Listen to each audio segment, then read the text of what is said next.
My husband, Matt, he commutes nearly 60 miles one way. So he's driving nearly 120 miles round trip just to be in the office. So you better believe he is doing everything possible to really maximize his time while he's there. So for you returning to the office, you may not have to commute 120 miles. I sincerely hope that you don't. But there is time, money, energy that has to go into going back to the office. Now, these things may not be any different than they were before, but you've spent the past few years getting a taste of what it's like to not have to do those things, right? You might have to get up earlier, actually take a shower, do your hair, pick out full clothes to wear, pack a lunch, spend money for fuel or public transportation, then actually spend time on the commute. Maybe even time to make other childcare arrangements. I mean, the list can go on and on.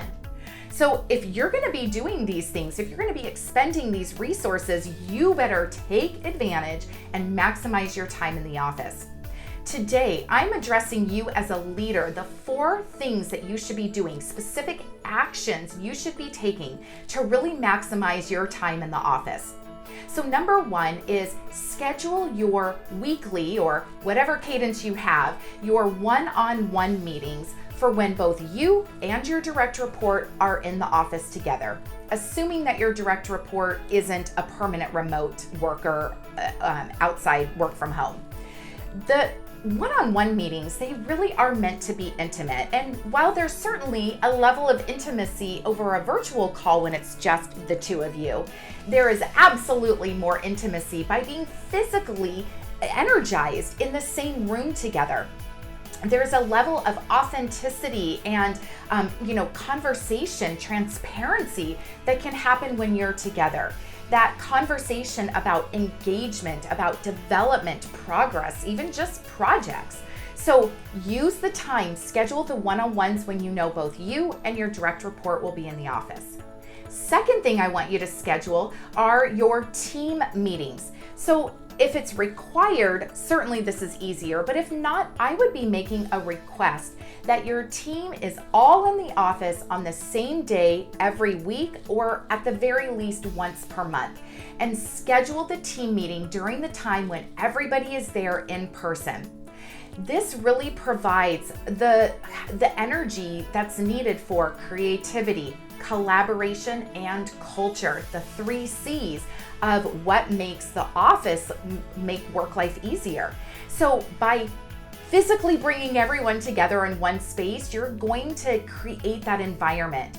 In addition, now you've created the opportunity for impromptu conversations to happen while they're going to and from the meetings, or just the fact that everyone's in the office, they have more of a chance to run into each other versus needing to schedule the virtual meetings. So schedule team meetings, try to get everyone in on the same day so you can do so. The third thing that I want you to do is to schedule coffee chats and lunch meetings. Here's why. You need to continue your career trajectory. And in order to do that, you've got to either expand or strengthen your network. And this is the best way to do it, in person.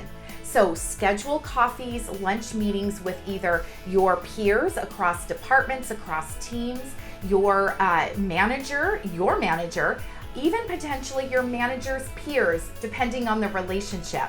But this is the perfect time when you are in person to really strengthen and expand your network in order to support your career growth. And then finally, number 4, I highly encourage you to leave personal matters out of the office, especially if you are hybrid. If you are hybrid, leave the personal stuff on the days where you are working from home and you get some time back where you don't have to commute, you don't have to do all the prep that we talked about. But when you're in the office, it is such a great way for you to stay focused. Look, work from home and the situation we've been in the past few years has created these no boundaries, right? Everything seems so blended, work and life. So use the time in the office where you can actually create those boundaries physically. So leave the personal stuff outside as much as possible. All right, leaders, you have your 4 action items of what to do to really maximize your time for yourself and your team when you're in the office. I'm Colleen Houck, and here at the Corporate Refinery, we are forging new paradigms for women and what leadership means in today's world. Until next time.